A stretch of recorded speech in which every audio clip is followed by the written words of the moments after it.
el de sermos un pobo emancipado e libre, con capacidade colectiva para acordarnos o xeito de organizarnos, no social e no político, na procura común de xustiza social, democracia e, por suposto, dereito a decidir. Queremos decidir. E nada máis democrático que decidirmos sobre o noso corpo. A ameaza da reforma da lei do aborto nega e penaliza o dereito conquerido das mulleres a decidirmos libre e responsablemente sobre a maternidade. O goberno do Estado español non pode legislar atendendo a unha moral concreta, nin terxiversar conceptos tratando de manipular a opinión pública.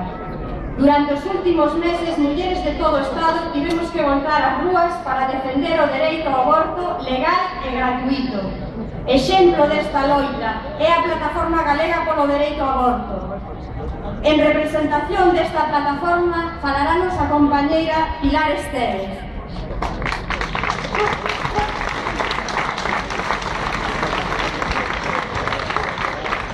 Un saúdo fraternal e lila a todas as amigas e compañeiras que teño hoxe aquí en nome da Plataforma Galega polo Dereito ao Aborto, na que vos tamén estades, na que estamos a maioría da sociedade galega, na que forman 80 organizacións políticas sociais e sindicais e movimentos sociais. Levamos un ano, ou máis dun ano, decirme da Gallardón, que con esta lei non nos vai a oprimir. Somos cidadás de primeira, somos cidadás, o noso corpo é noso. E damos unha lección a todas as organizacións de que coa pluralidade, de da diversidade, podemos estar xuntas, podemos decir que temos os dereitos e vamos a lutar por eles hasta o final, que non vamos a retroceder, que somos mulleres libres, o noso corpo é a nosa soberanía, que lle quede moi claro, nin crucifixos, nin rosarios, nin ayatolás, nada, o noso corpo é noso, os dereitos están para usar, o dereito de ser nai pasa polo dereito de non selo. Así pois, compañeras e compañeros, vos, que tamén formades parte da plataforma, que todas formamos parte da plataforma, decimos a sociedade galega e decimos a todo o Estado español que o ten da liberdade pasa polo noso corpo.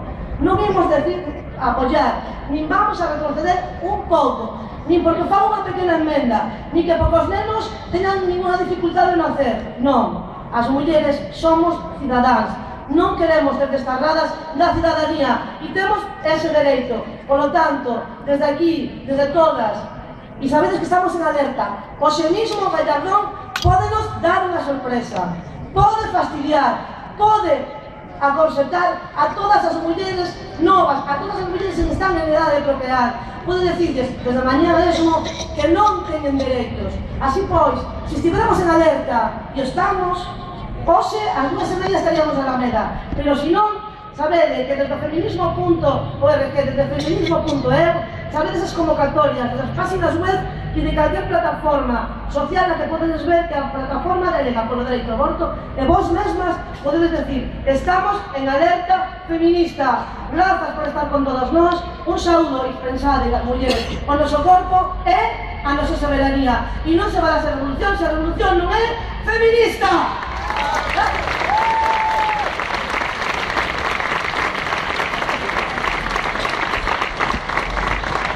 Buen día, amigas e amigos.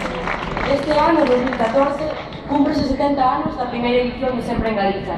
E con motivo deste 70 aniversario, as mozas e mozos da nova Irmandade Nacionalista queremos homenaxear a figura de Castelao, unha escolma de textos desta obra, o Sempre en Galiza, que segue a ser unha obra de referencia para todas e todos nós en total actualidade. Prohibiche o galego nas escolas, para producir no espírito dos nosos rapaces un complexo de inferioridade, facéndolles creer que falar galego era falar mal e que falar castelán era falar ben. Expulsáchedes o galego das igrexas, facendo que os representantes de Cristo explicaran o evanxeo no idioma oficial, que o povo non falaba nin comprendía ben. Refugáchedes o galego ante os tribunais de justiza e chegáchedes a castelanizar bárbaramente as toponímias galegas. E de que vos valeu? Porque despois de máis de 4 séculos de política asimilista, exercida con toda a riqueza de astucias e violencias, o noso idioma está vivo, só despois, uns imperialistas fracasados.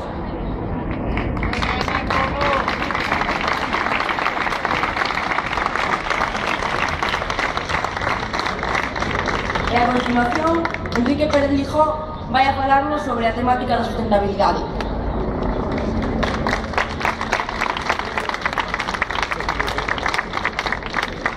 Obrigado por convidar o colectivo Véspera de Nada a este acto. Un colectivo cuxo nome responde a un dito popular da tradición galega, e que, como ben todos sabedes, día de moito, véspera de nada, non? Este dito fai referencia a que a abundancia é sempre algo paraxeiro, algo que non é perpetuo. E isto reducido a un sistema económico que precisa un crecimiento constante para simplemente reproducirse e unha civilización tecnoindustrial da que precisamos todos para sobrevivir, conleva que nos estamos dirigiéndonos necesariamente cara un colapso. Un colapso basado no tema do Bitcoin, un colapso basado nas límites do crecemento económico e das fronteiras ecolóxicas do propio planeta. Non é posible o crecemento constante nun planeta con uns recursos finitos. Para isto, o colectivo Véspera de Nada, para evitar este colapso civilizatorio, dedícase a dúas áreas. A primeira, a de cara a unha difusión de cara á poboación. E fruto desta difusión é a guía de cara ao descenso enerxético que, como moitos de vos sabedes, podedes adquirir. E a segunda é de cara ás institucións e partidos políticos que necesariamente deben de ser conscientes de que non podemos continuar a implementar medidas keynesianas, medidas que pasan polo crecemento do emprego, medidas que pasan polo crecemento dos impostos. Mais ben, o futuro que nos atinxe, o futuro que estamos abocados é un futuro de descenso enerxético, de descomplicización da economía, de localización da economía, un futuro onde necesariamente vamos a ter que volver a noso rural, volver a producir os alimentos que consumamos.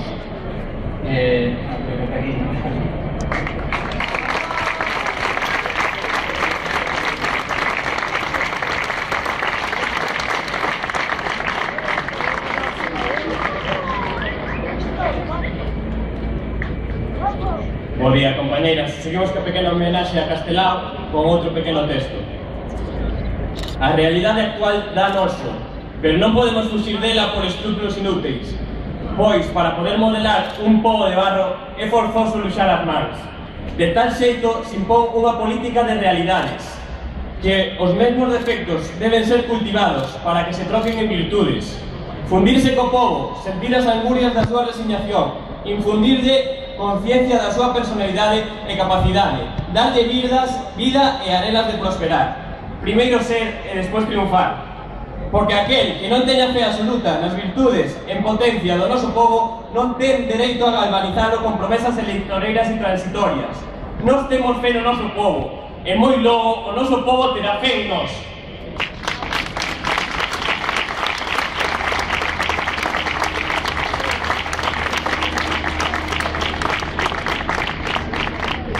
A continuación, vai a falar o compañeiro Adolfo Pérez de Vigo sobre o drama dos desafizamentos.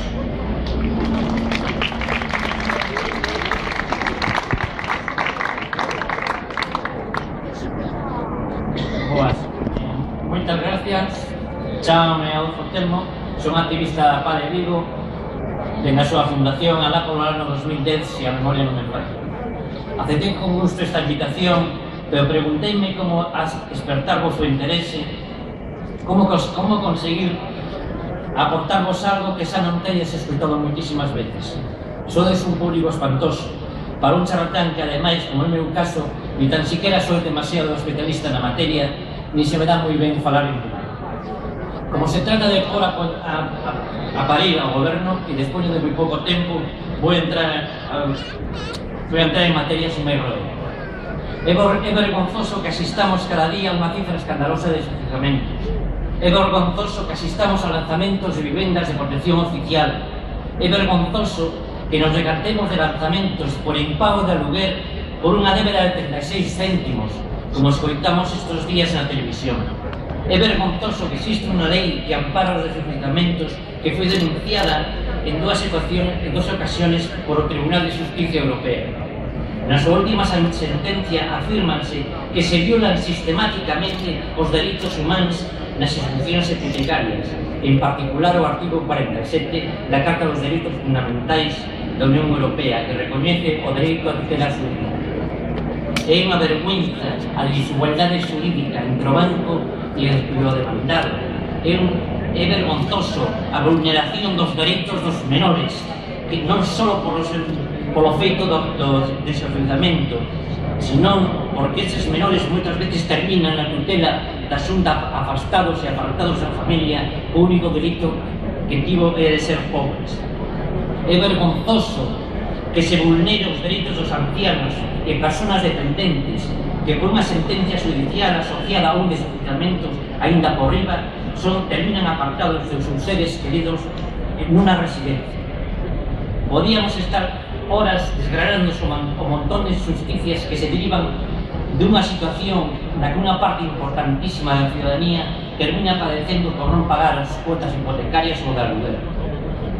Porque non podemos esquecer que a loita contra os desafiuzamentos e a loita polo dereito á vivenda e tamén a loita contra o empobrezamento social que o goberno do PP está nos alegando.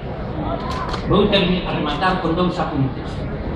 Primeiro, é especialmente condenable o considerable número de vivendas baleiras pertenecientes ás entidades financeiras e ás sus filiales inmobiliarias e entidades de gestión de activos, incluídas Sareb. É intolerable.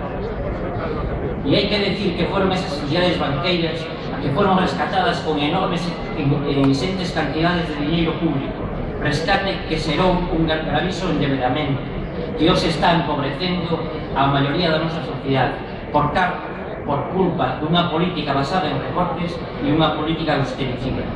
Segundo, quero pedir no meu nome como conocedor da situación da PA de Vigo e diríxome ás persoas que entre vos tedes responsabilidades políticas e organizativas que necesitamos abogados que colaboren desinteresadamente, de procuradores, de visibilidade política no Parlamento, pero, sobre todo, necesitamos o compromiso militante de entre vos que os sumedes, que dedes o paso a aventura do si se pode, porque a PA demostrou que frente á resignación fatalista de que non hai nada que facer ante enemigos tan poderosos, eso non é verdade. Si se pode, xuntos podemos, dar o paso, unidos a PA. Si podemos.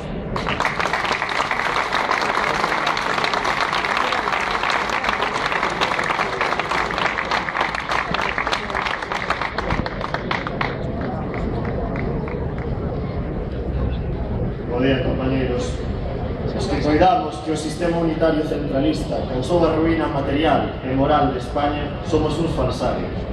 Os que queremos someternos á violencia civilista que iniciaron os Austrias e os Borbóns somos uns insurrectos.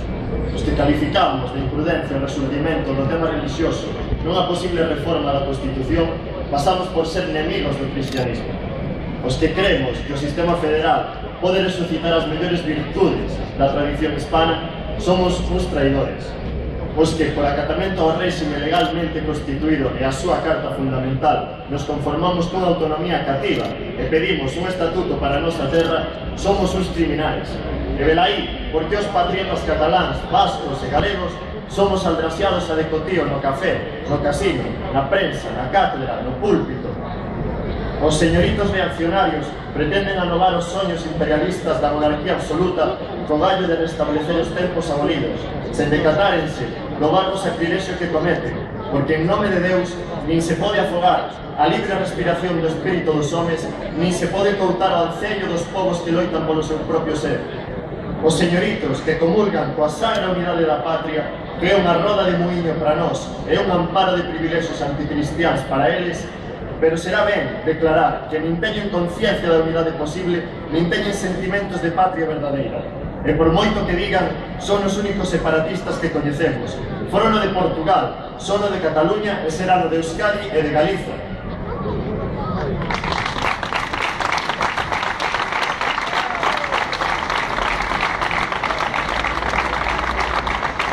A continuación, vai subir ao escenario a compañeira María Gabalí para falarvos sobre a renda básica. pinta, verdad? Está así como moi despreboada. Sería boa, non? Non creo, Buenas a todas. Antes de empezar, agradecer a las compas de acá, a Nova, por invitarnos a este acto. Más que hablar de la renta básica, vamos a explicar un poco de dónde venimos y quiénes somos. Somos Baladre, y cuando hablamos de Baladre es hablar de mucha gente que lleva articulando luchas durante más de 30 años en torno a la exclusión social, el desempleo y la pobreza, con una visión anticapitalista y antipatriarcal, porque entendemos que ambos sistemas nos rompen la vida a diario, ¿no? Tenemos presencia en todo el Estado español y además en Argentina, Chile, Bolivia. En el caso de acá de Galicia, las compas de Mugre, en Coya, la Oficina de Derechos Sociales, y bueno, nos vamos encontrando. Ayer concluimos una marcha, una escuela de formación, y ahora el compa os va a explicar cuál fue el recorrido de esa marcha, y muchas gracias.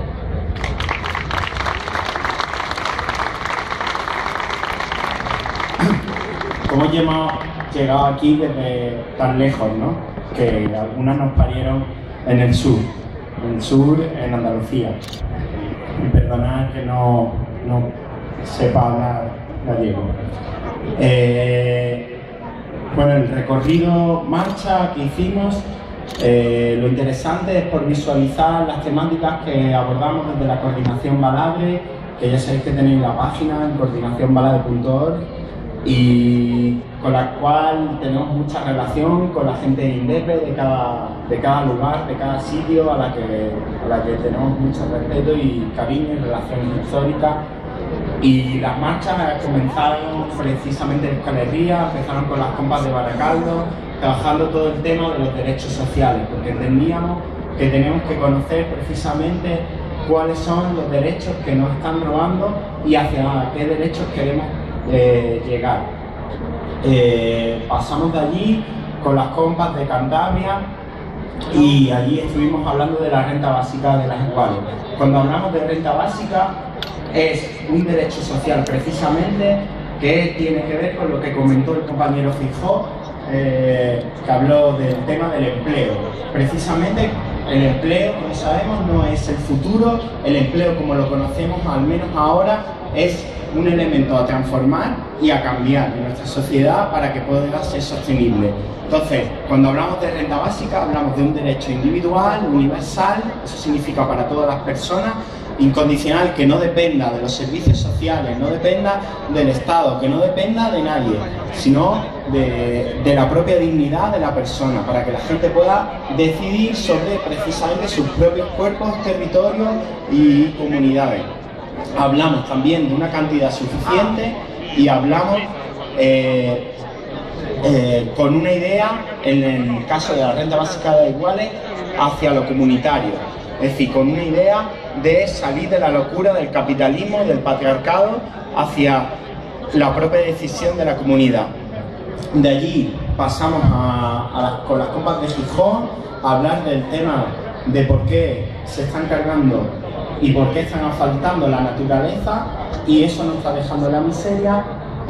Pasamos con la gente de Navia a conocer las realidades de la contaminación que está ocurriendo con las técnicas y precisamente con todo ese sistema de empleo, y allí ya pues pasamos a estar con las compas de Vigo y con las compas de Ferrol y con compas sobre todo de la ODS de Coya, que nos estuvieron hablando de lo que se está viviendo aquí, pero también porque todas las necesidades y lo que son las luchas son comunes, y las luchas que se están dando están siendo de mucha represión, y eso es de lo que hablamos, de muchísima represión, que es la que nos está cayendo a todos y todas en todas las naciones que están en este estado, en el Estado español. Y hablamos de las cárceles, de cómo el 70% de las personas que están ahora mismo en las cárceles, entre esos muros, son gente enferma. ¿Y por qué está entrando? Y después hablamos de la comunidad y de los barrios. Y así es como llegamos hasta aquí, y muchas gracias por este recibimiento y un saludo, y que tengan un buen día.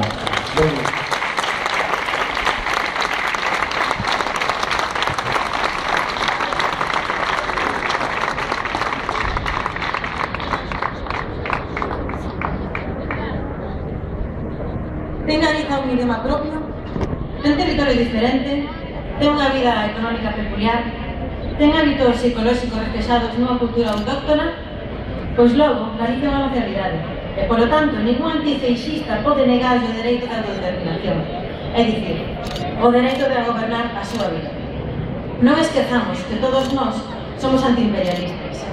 Claro está que os galegos podemos dividirnos en canto a maneira e xeito de resolver os problemas que a morfoloxía social e económica de Galicia ten planteados, pero non sería honroso enaxerar o noso dereito e o noso deber de resolvelos declarándonos incapaces ou agardando a que os alleos gobernen a nosa casa mellor que nós mesmos. A teoría de Stalin en col do problema nacional concorda en absoluto cos sentimentos permanentes de Galicia traducidos en verbas que o pobo galego soupo pronunciar por boca dos galeguistas. Velaí unha concordancia que eu reputo venturosa, porque me fai supor que frente a realidades da nosa terra, a unión dos galegos antifeixistas quedará consolidada por un programa único de reivindicación. Para Stalin non hai nacionalidades en territorio propio, e a solución do problema nacional está nas autonomías territoriais. Para nós, os galegos, a terra, así con mayúscula, é Galiza. O que nos xunta nunha comunidade espiritual é principalmente o amor á terra. En canto dicimos a nosa terra, queremos dicir a nosa nación. A terra é matria.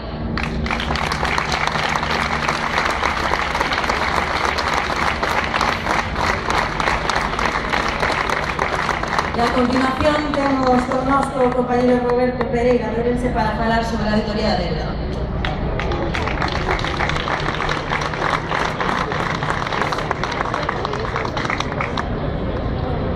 Hola, buenos días. Colaboro con a plataforma da Auditoría Ciudadana pola Débeda.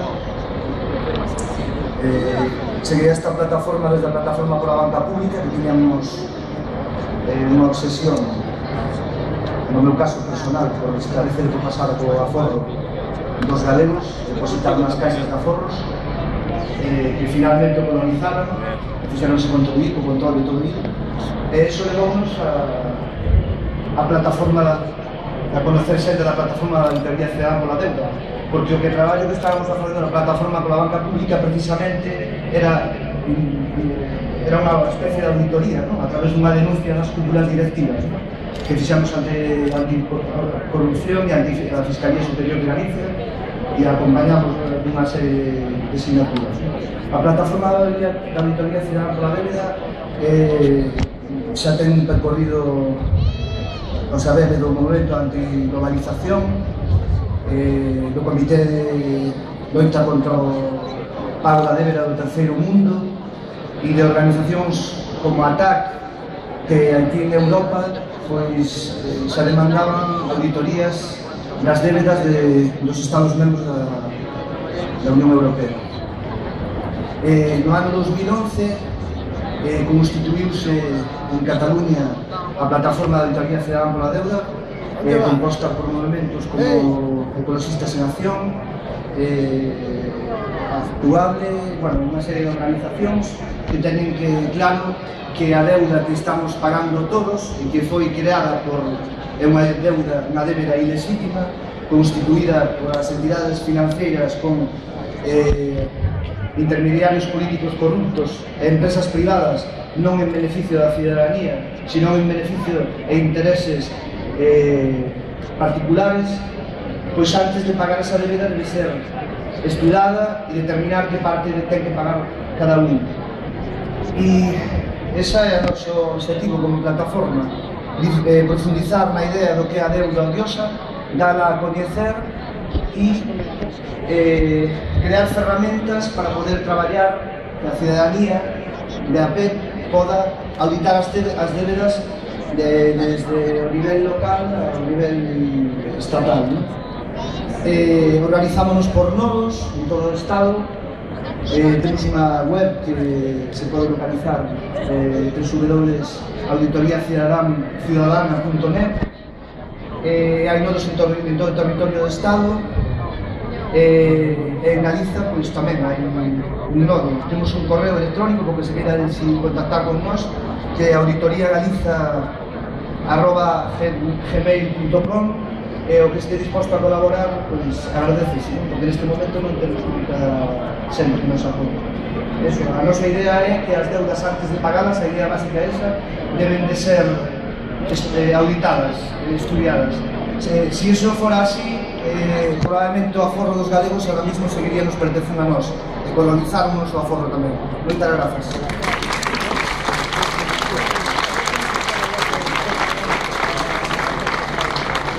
A continuación, falará o noso coordinador nacional, Martiño Noriega.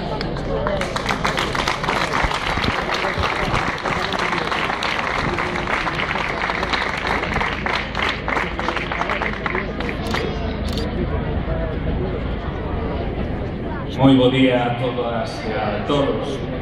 Comezarei con dúas denuncias e dos desexos que os pasaros policiais nos deixan escoitarnos. Vai o primeiro.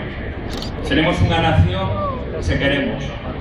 Cando aprendamos que non somos anxos e que o mal non é patrimonio exclusivo doutros. Seremos unha nación cando deixemos os rezos de agradecemento pola Terra Santa, cando queira que un pobre atope a súa cena. Mahmoud Darwish. Palestina vencerá. Paremos o xenocido do goberno israelí coa complicidade da comunidade internacional.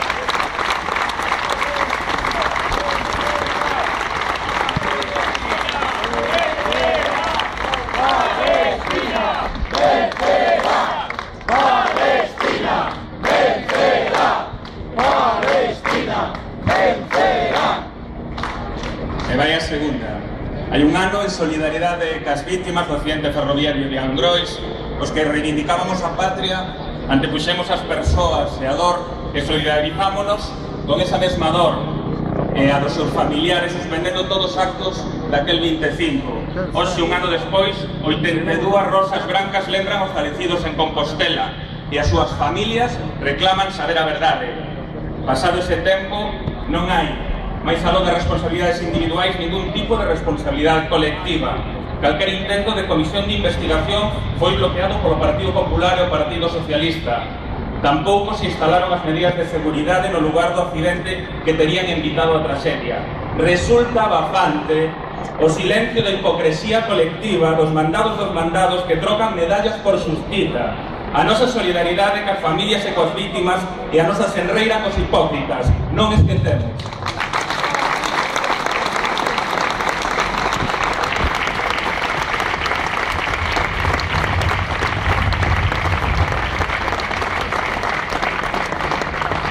Tócame darlle as grazas ás plataformas e aos movementos sociais que me antecederon aquí no estrado por compartir o día de hoxe coa cidadanía galega que está aquí neste acto convocado pola nova Irmandade Nacionalista. Temos un reto pendente para o vindeiro ano, ser quen de vir un 25 de xullo convocado por eses movementos sociais que están a dar a cara no país, reivindicando o dereito da muller a decidir, detíndolle non os desafiuzamentos, falando da renda básica, defendendo os servizos públicos, alertando da crise enerxética, en definitiva, rodeando a indignidade dos culpables coa súa dignidade, coa nosa dignidade, co noso futuro. Por lo tanto, gostaria de darlle as gracias á Plataforma Galega polo dereito ao aborto, que estivo aquí, a Plataforma de Afectados pola Hipoteca, a Plataforma Galega de Auditoría da Débeda, a Baré, e a este aplauso por compartir o día con nós.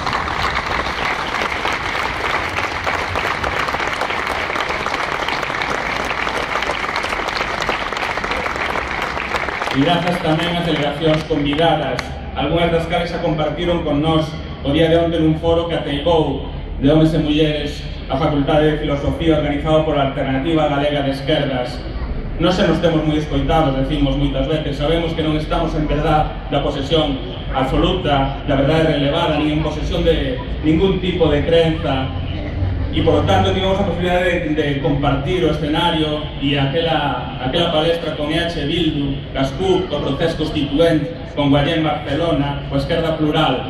E hoxe moitas delas están aquí, e outras tamén. Por lo tanto, mandamos un saúdo ás organizacións convidadas, entre eles a Alternativa e a Sortu de EH Bildu, as CUPs, as Candidaturas de Unidade Popular de Cataluña, o Partido Vox, o Sinn Féin, o Partido Comunista Portugués, o Bloco de Esquerdas, a Siriza, o ao Fronte Popular de Liberación de Palestina, a solidariedade galega co pobo saharaui e a todos os partidos do tecido organizado galego, un saúdo cariñoso e fraternal especialmente a Liga Estudantil Galega.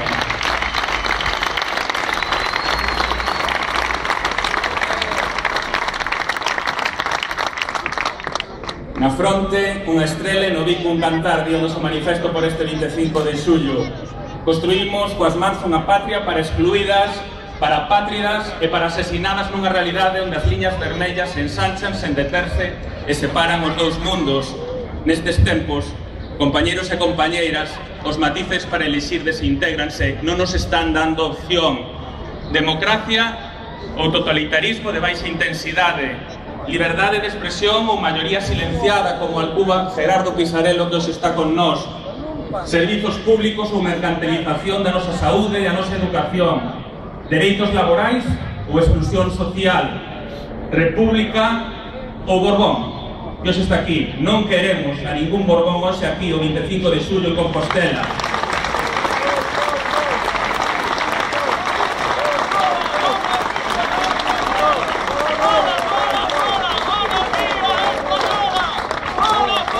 Xestión directa dos nosos recursos naturais ou cesión destes ao capital, economía productiva ou economía especulativa, liberdade para expresar a nosa identidade ou uniformidade por decreto, de crecemento ilimitado, dereito a decidir en todo, autodeterminación ou decreto para decidir nada, autonomía local ou franquías onde facer negocio, todo iso delimita, entre moitos outros dilemas, os lindes do que estamos a poñer en xogo como galegas. A escolla non deixa lugar a dúbida se é o momento ou eles, que son os menos, ou nós, que somos as máis.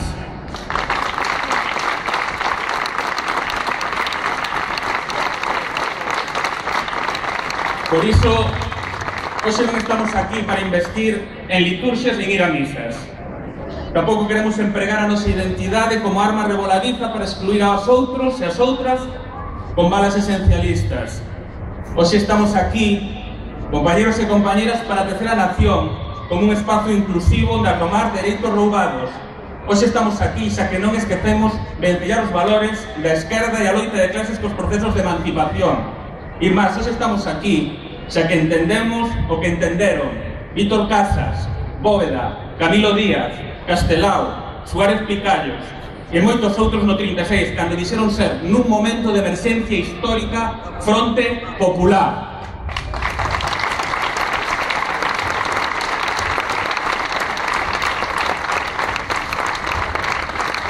E por iso quixemos ser Fronte Popular, para pôr a unha muller labrega como Lidia a representar a nosa nación na internacional dos agredidos en Europa. E hoxe a temos aquí con nós. E hoxe un orgullo para toda a nova, para toda a alternativa galega de esquerda en Europa.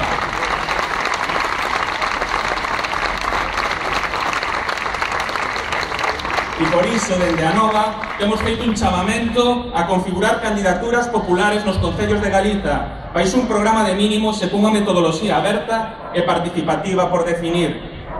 Porque entendémonos parte da loita e non a totalidade. Porque sabemos que os proxectos políticos tan só son válidos cando teñen vocación de ser ferramentas políticas ao servizo da cidadanía esmagada e deixan de selo cando buscan o ben en sí mesmos.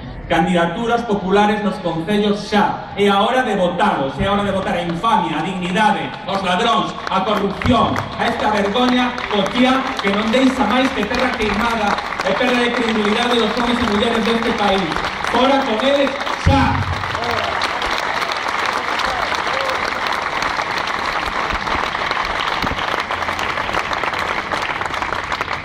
Compañeiras, en Anova sabemos que as victorias de parte son a derrota do proceso. Temos unha curta pero intensa historia. Non estamos aquí para repartir migallas, non queremos migallas.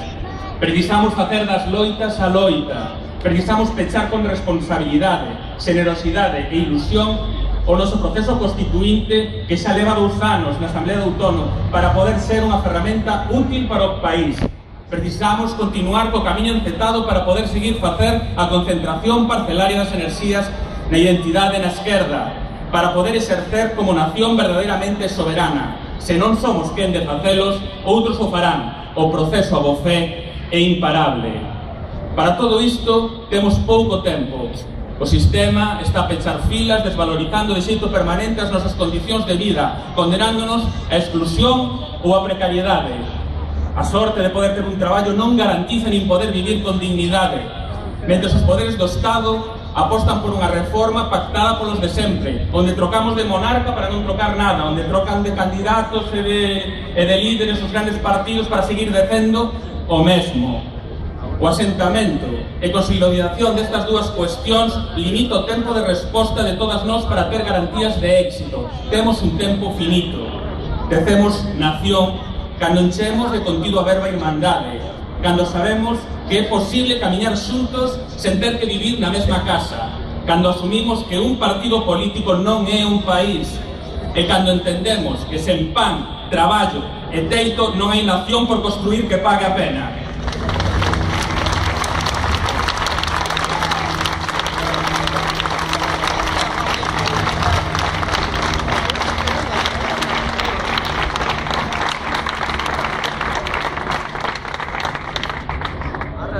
Hai 20 anos, escoitei por primeira vez o compañero Xosé Manuel Beiras un 25 de xullo. Hai 20 anos, como paso a tempo. E algúns ainda nos pensamos novos. Escoiteino na praza da Quintana. Logo, tiña ben, ao rematar, cada vez que el falaba, ir a saudalo, ir a darlle unha aperta fraternal, e moitas veces el agasallábame co propio discurso, manuscrito, as verbas que dixera aquel día, coa súa posición de dignidade permanente para co país.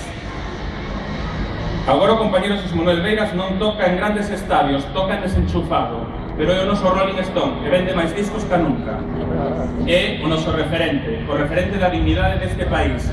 É a cara, é a forza, é a voz, é o irmán Xosé Manuel Beiras, é o noso portavoz nacional. Con el vos deixo, desexo vos que teñades un bo día da patria. Viva Galiza Ceibe e adiante con a nós. ¡Viva!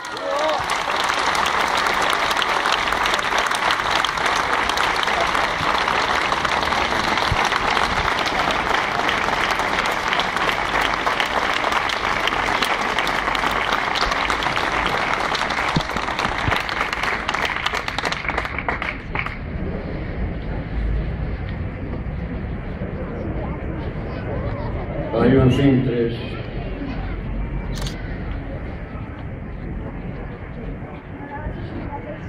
baixo o sonido dos paxaros metálicos que sobrevoan esta cidade en estado de sitio, que o que sempre fixo o Estado español coa nación galega e coa súa capital histórica é máis mentes unha estampa de Castelao,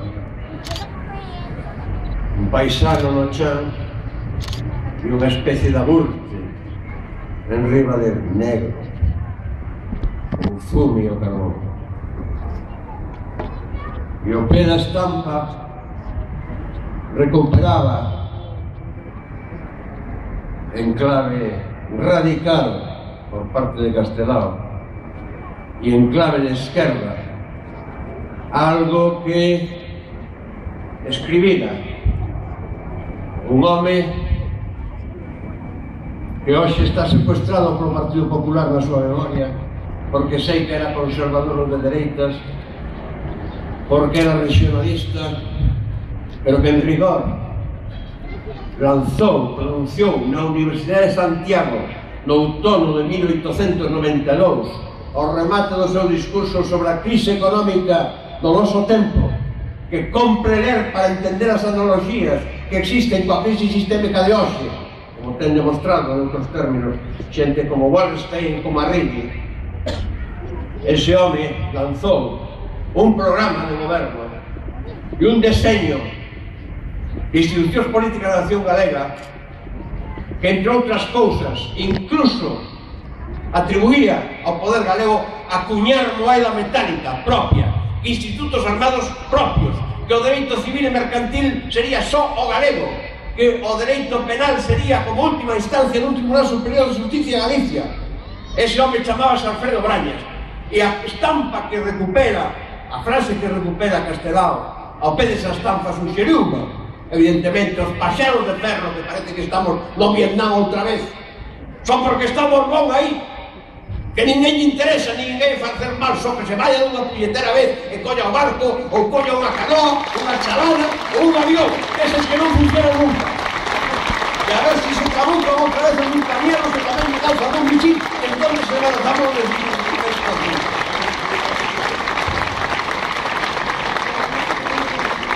E ese pé de estampa, e vou dicilo de vez, porque isto non estaba previsto e estou consumindo o meu tempo, que non vos quero fartar e estar aí de pé moito tempo.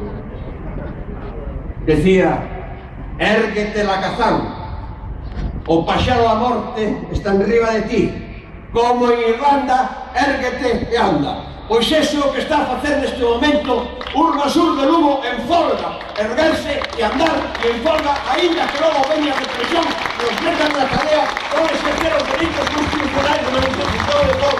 Mentras, os grandes depredadores andan feitos por aí que encarcelan os juicios que procesan. Estado de Dereito e a Constitución, Estado social de Dereito, Estado de darwinismo social de dereitas. A ver se cambia a Constitución nese punto e entón estaremos de acordo, pero non será a nosa, que sexa para eles. E eu, hoxe, disculpade porque non quero botarnos unha arenga. Ainda que nunca cumplo o que falo. Afortunadamente.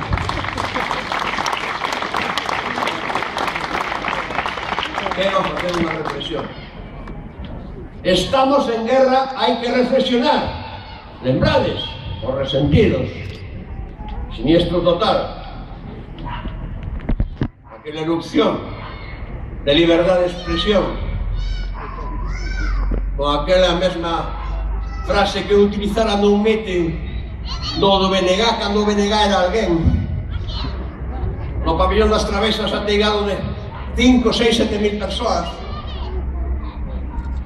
E mirade se xa tiña premonición de como pasa a miña idade e de como estou a queimar os derradeiros cartuchos da miña enerxía, e por desgracia ademais non son de dinamita, que só son de pólvora.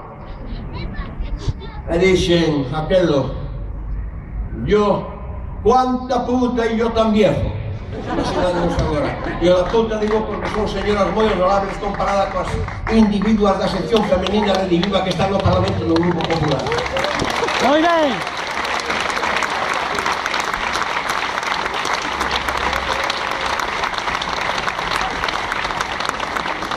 É hoxe o día da paz. Como xa dixeron os mozos e as mozas que nos precederon a Artiño e a min, é o día da afirmación da identidade nacional do povo galego. E compre facer unha pequena reflexión sobre isto.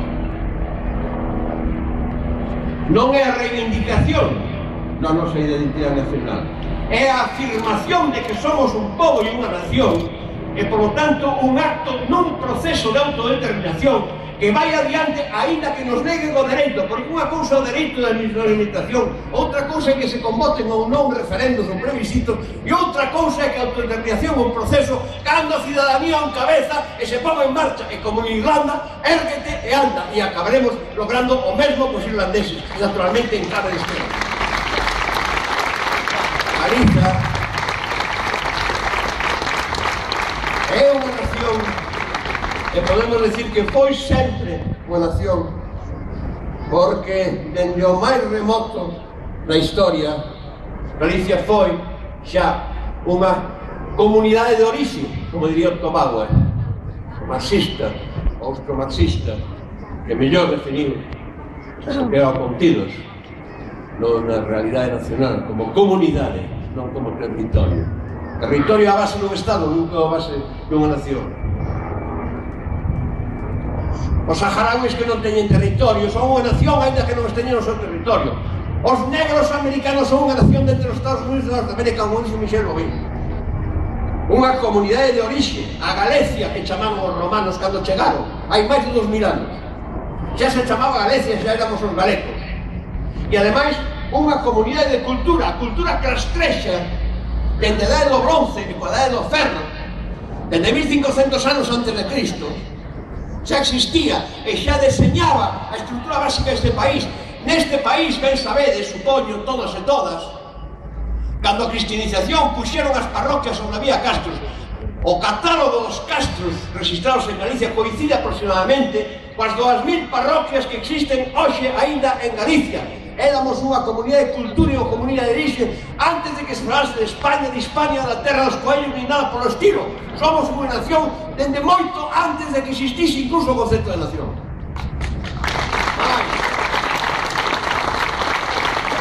Non esquecer,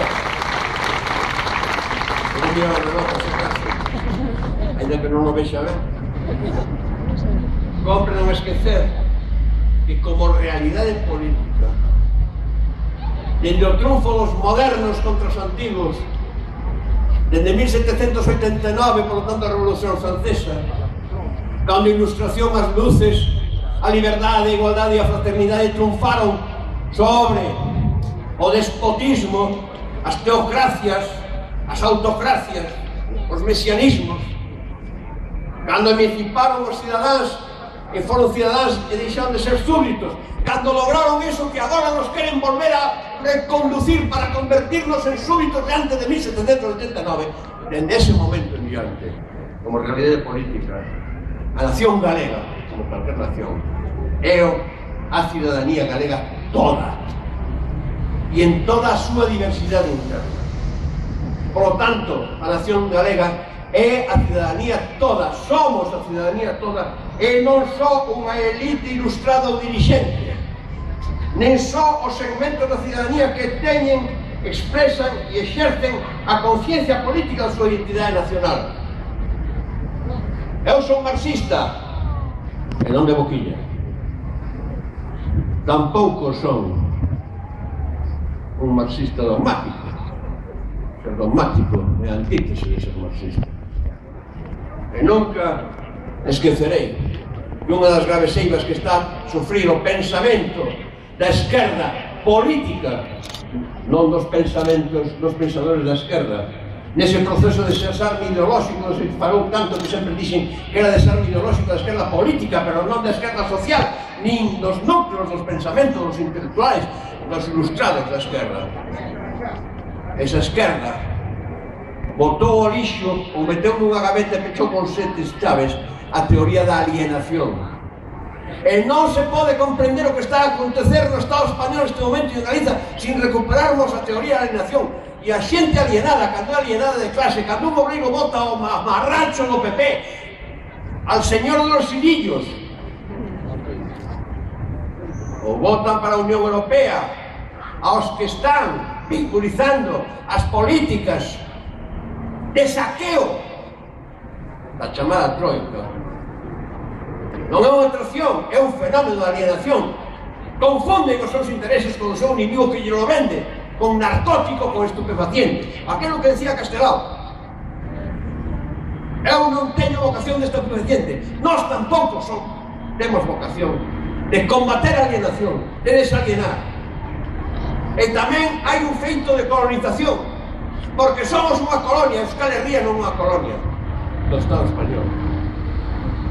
Se cadra, Euskadi Norte é algún xeito da colonia interna do Estado francés. Cataluña non é unha colonia do Estado español, son nacións oprimidas. Nós somos unha colonia interior e está ben a vista. E por eso aquí envían os Misi Dominici como o Imperio Carolingio para utilizar as institucións do autogoberno para saquear e exterminar o país. Xa non temos en San Caetano nin a maioría de chimpancés que están nos escanos do PP, no Parlamento de Galicia, que aplauden con os chimpancés cando un deles di unha barbaridade. E logo o presidente Maya en nós, cando decimos unha cousa asisada ou unha verdade con puños. Xa non son unha brigada de demolicións, ni siquiera de demolicións, limpeza étnica, por lo tanto, etnocidio e ecocidio. son un comando de exterminio. País reducido que aparece no título 8º da Constitución, un territorio. Nós non somos un territorio. O territorio é o asentamento do povo galego. Somos unha nación. Queren exterminar, queren saquear todo, queren reducir, borrar do mapa a nación galega. Por lo tanto, a nación galega somos todas e todos. E iso hai que terlo moi en conta, porque se nós practicamos unha liña ideolóxico-política que perda de vista eso, podemos acabar como organización ou incluso como conxunto de organizacións nacionalistas suplantando o auténtico suxeto histórico, o suxeto político que é a nación galega no seu conxunto. Daquela, por lo tanto, en termos democráticos e republicanos, o suxeto político da nosa soberanía nacional é a cidadanía galega toda, a consciente e a alienada, a descolonizada e autodescolonizada e a que aínda está colonizada. Reitero que compre que todos os galegos e galegas le ven. Leamos o retrato decolonizado de Albert Memmi, publicado nos anos 60, onde queda máis de medio século. Era tunecino. O retrato decolonizado que facía dos arxelinos no momento en que o povo arxelino estaba en loita contra o Estado francés.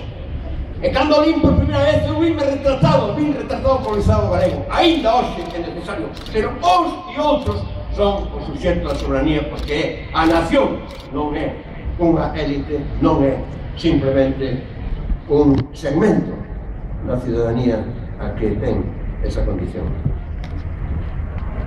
Por lo tanto,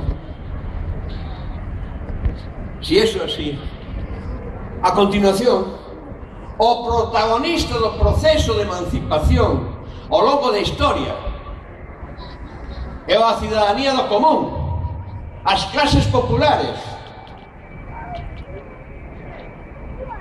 No último intre da Baixa da Media, anterior á decapitación definitiva de Galiza, a aplicación do que as crónicas levan dito da doma e castración do povo galego, foi o equivalente do que hoxe son as clases populares, as que se ergueron. Foi a Revolución Irmandiña, a segunda Revolución Irmandiña, unha alianza de clases dos galegos, labregos servos, dos burgueses das cidades, e mesmo a cidadanía baixa, que dirixía a operación militar. Pedro Osorio, Lanzós, Diego de Lemos, eran fidalgos que estaban con todo, que reinaron mediante a Revolución Irmandiña. Foi unha alianza de clases, das clases populares do entón, do equivalente que son esas clases populares. Ese é o protagonista. E combate frente ás oligarquías, eses reductos de burguesía tamén alienada porque non sabe que é galega, ese alto empresariado que non sabe que é galego. De feito que non existe un empresariado galego, só existe un empresariado en Galiza e empresarios que sí que son galegos. E ese é o combate que él inevitablemente conduce ao combate frente ao poder do que eles son os pseudópolos, os emisarios, os cómplices, os colaboracionistas.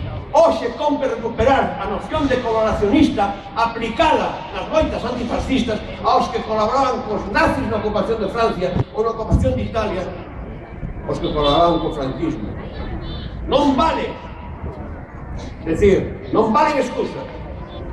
Cando as cousas están tan claras, eses sectores mínimos sociais que chupan del bote en español son colaboracionistas. E os colaboracionistas, a xente do común ten que isolalos e ten que reducilos a impotencia e a que teñan vergoña ou a que teñan o temor a carraxe do povo, carraxe pacífica, sí, pero carraxe da dignidade, a indignación. Temos que ser todos e todas indignados e indignadas. E finalmente, a ferramenta dese proceso sí que o somos as organizacións políticas das que se dotou o segmento de cidadanía desalienada e activa. Pero esas ferramentas non son só as ferramentas políticas, os partidos, non son as ferramentas que operan ou naceron para operar na sociedade política, como dicía Gramsci en unha instancia política. Tamén as ferramentas da que se autodotan os cidadáns no tecido da sociedade civil, como son todas as plataformas como as que aquí falaron, que son os únicos espacios onde hai democracia, cando a democracia está morta, putrefacta, ou na agonía agónica, ou na UBI, con respiración asistida no Parlamento de Galicia,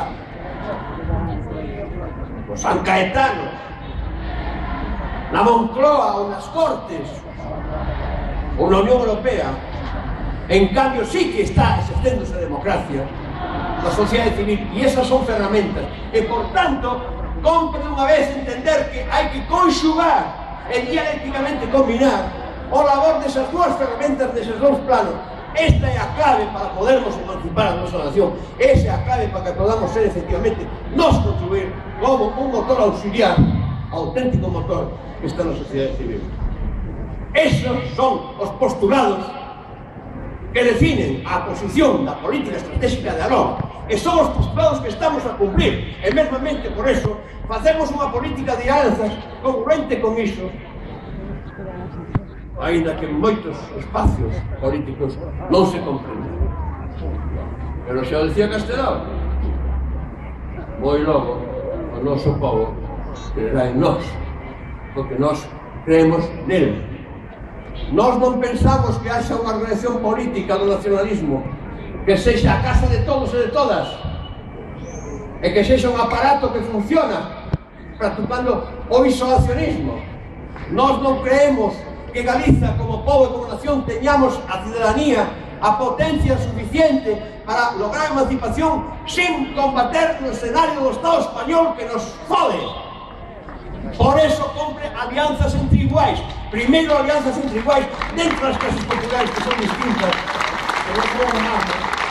Alianzas entre iguais os que asumen que somos unha nación, que temos dereito a decidir, que temos dereito a decidir o noso futuro, e que asumen que o problema da humanidade no actual sistema mundo, que o problema da humanidade nesta crise sistémica que marca unha transición entre un ciclo histórico que remata e outro ciclo que comeza, e sempre pasa nesas fases de transición como no século XV e XVI ou como no XVIII e XIX, que pasa como as desembocaduras nas foces dos ríos galegos do Miño, onde se xuntan e combaten, entrecruzanse en direccións distintas, a oleaxe, as vagas do mar de fora, a forza da marea, a forza da corrente do río, e o vento de terra ou de fora. Por eso é confuso, por eso é confuso. E o que hai que saber exactamente é que temos que acertar coa estrategia de alianzas que nos permita ter a potencia suficiente para emanciparnos. E por eso nos apostamos no 2012 por traspasar a fronteira establecida como tabú entre nacionalismo e españolismo, coa alternativa galega de esquerda, sempre que se asuma que o espacio político nunha formación política como Esquerda Unida é Galiza, e como o Estado español, con independencia que tiña a súa forma de apoiarse en el Estado. Sempre que asuma eso, porque é unha forma política galega, de esquerda unionista. E funcionou. Entenderon máis de 200.000 ciudadanos. Sin estupefacientes no seu discurso, que non aceptaríamos. Sin cartos da banca. Non os pedimos un só préstamo a ninguna entidade financiera. Foron aportacións en mini préstamos de militantes, de simpatizantes, de cidadanos correntes ou aportacións a fondo perdido. E como fixemos? Coa alternativa galega de esquerda en Europa. Unha vez que o panorama na intento noso de pôr en práctica a alternativa lúcida e pioneira en todo o Estado, lanzada pola Nova no outono de 2013, de irmos a unha frente ampla, rupturista, non só coa Unión Europea, sino enfocando de creva co réxime borbónico. En dous niveis, ao nivel da nación galega e de cada unha delas, e logo a nivel do Estado, non puido ir adiante. E que entón había unha opción, dúas opcións que foron decididas en consulta directa pola militancia.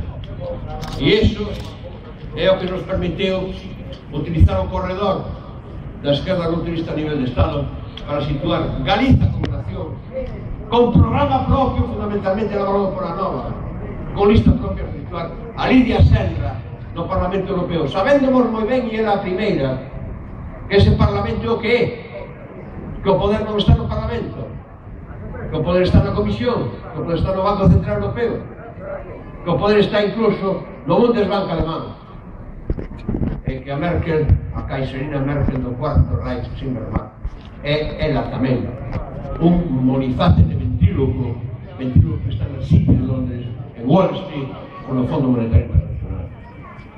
E Lidia Senra foi escollida pola militancia directamente, mesmamente, porque non se trataba de poñer en Europa un home de un muller do aparato, a un cargo político recoñecido, aínda que sería necesario de certos puntos de vista.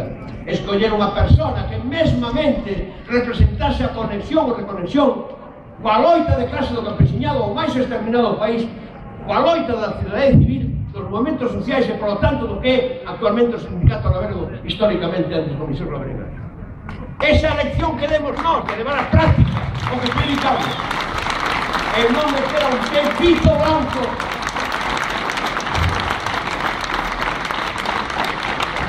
o amajaderos cuñados del señor de los Unidos, que ni siquiera saben falar. Xa non digo en galego, tampouco en español. Como dicía a Rajoy, cando foi vicepresidente da Xunta naquel efímero goberno de Albor final, que non falaba galego e non sabía articular ben os sons. Vostede non fala galego, se entendín por qué, porque vostede non pode falar ben ningún idioma, porque vostede non ten lingua, ten un bistec na boca.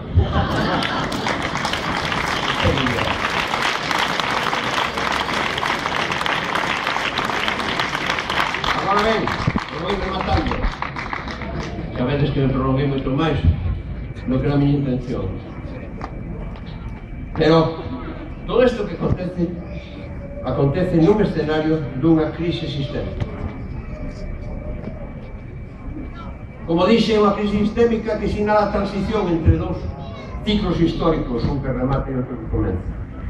Pero non é só unha crise económica, en rigor do plano económico non estamos nunha crise, estamos nunha grande depresión, como o mundo nos anos 30.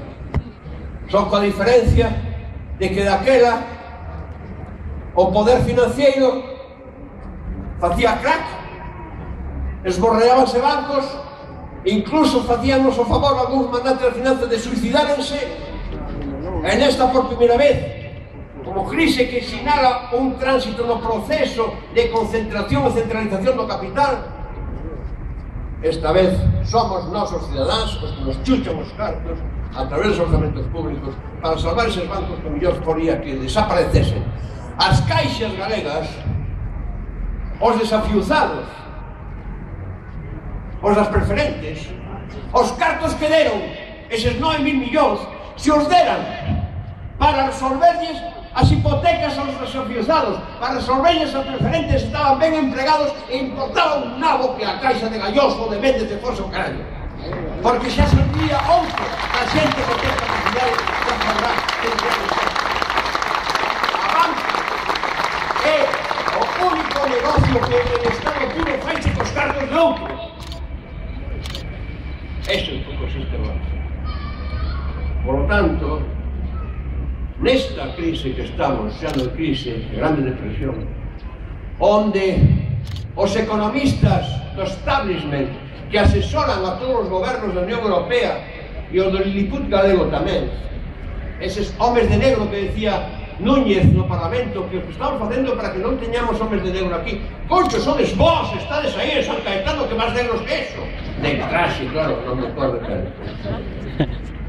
Bueno, pois iso, mesmamente, esa grande presión é porque están facendo todo o contrario. Os economistas que sobran xa foron definidos por James Galbraith e outros como zombies que non se resignan a asumir que están mortos. Naturalmente os zombies son peligrosos. A darlle a volta a todo eso significa que temos que ter en conta que a crise sistémica non atinxe só a economía, acontece nos tres niveis de toda a forza de acción social,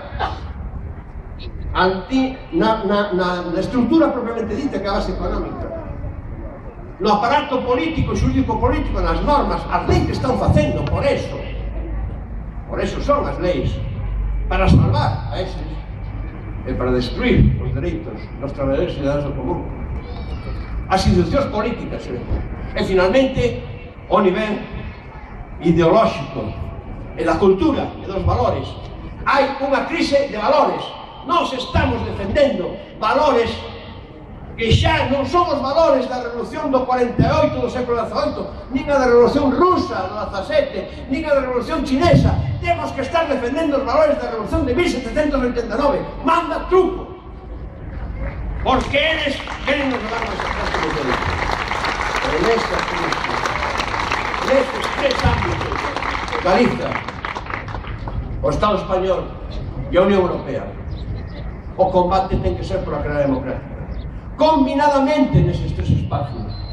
Temos que traballar combinadamente no nivel da nación galega, das súas institucións perversas hoxe, no nivel do Estado español para acabar co réxime borbónico, e no nivel da Unión Europea para contribuirmos a que a esquerda rupturista e os movimentos realmente democráticos acaben dando a volta para o forro ao edificio kafkiano, castelo-kafkiano da Unión Europea, a ese enxendro de modelo en que os cidadáns somos cousas ao servicio dos intereses financeiros, no canto de estar a economía ao servicio da sociedade e dos cidadáns. Eso é o que estamos a levar na práctica en Anova, e imos continuar por aí. Frontes amplas. Frontes amplas. E compre empezar a traballar xa na interlocución entre forzas e movimentos sociais e forzas políticas rupturistas en Galiza e a nivel de Estado para levar adiante, para tentar e poñer en marcha os motores da crea democrática, porque senón pegarán nos golpes de man como a abdicación collido por os fucillos, como os cochos na matanza de Juan Carlos, e a entronización perversa e ilexítima do Felipe VI, que manda truco como mensaxe ao povo catalán que o novo rei sexa Felipe VI, o seguinte a Felipe V. Malaya, Felipe V, verdad? O decreto nova planta e a derrota do povo catalán en 1714. Pero agora temos un horizonte moito máis próximo. Referiuse al Martiño, xa explicou, e eu só vou retomalo para que quede patente a importancia que ten para nós as eleccións municipais. E as eleccións municipais temos que enfocalas precisamente como intentamos dende Anova que se enfocasen as europeas e non se conseguiu. Como as eleccións que esmarquen un punto nun proceso de acumulación e de xestación que compre comenzar xa de elaborar de alternativas que supoñan un triunfo de candidaturas análogo ao triunfo de 1931, 14 de abril, que sendo eleccións municipais provocaron a caída dos Borbóns, a fuxida de Alfonso XIII e o advenimento da Segunda República. Esta vez,